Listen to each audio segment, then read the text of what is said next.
আমাকে কথা দে তুই ওকে বিয়ে করবি। বাবা উনি আমার ভাইয়ের ওয়াইফ, এটা ইম্পসিবল। সরি বাবা। যদি রাজি না হোস আমি জয়কে নিয়ে এই বাড়ি থেকে চলে যাবো। আপনি কোনোদিন আমাকে ওয়াইফ হিসেবে মেনে নিতে পারবেন না। আমি একটা মেয়েকে অনেক ভালোবাসি। আমার জীবনে একটা মানুষ থাকার পরেও আমি অন্য আরেকটা মানুষকে বিয়ে করেছি। আমার যে এখন কি করা উচিত এটাই বুঝতে পারছি না। তোমার সাথে যেটা হয়েছে এটা অনেক খারাপ হয়েছে। আমি না জাস্ট একটা জিনিস জানি, আমি তোমাকে অনেক ভালোবাসি। আপনি এসেছেন?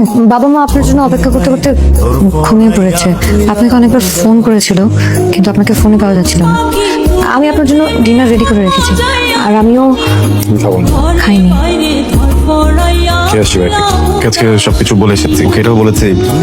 এদিকে সবকিছু সর্ট আউট করার পরে আমি এই সম্পর্কটা শেষ করে তোকে বিয়ে করবো।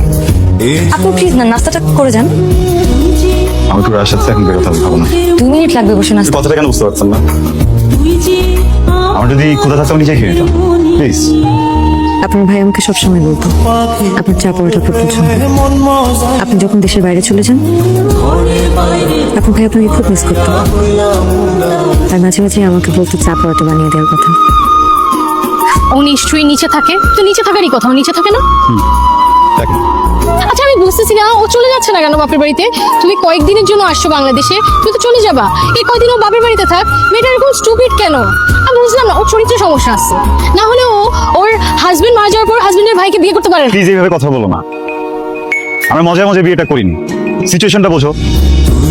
আমার টুইন ব্রাদার মারা গেছে। ফ্যামিলি সিচুয়েশন বুঝতেছো তুমি? আপনার কোনো রাইটই নেই প্রবীণ নাম মুখে নেয়।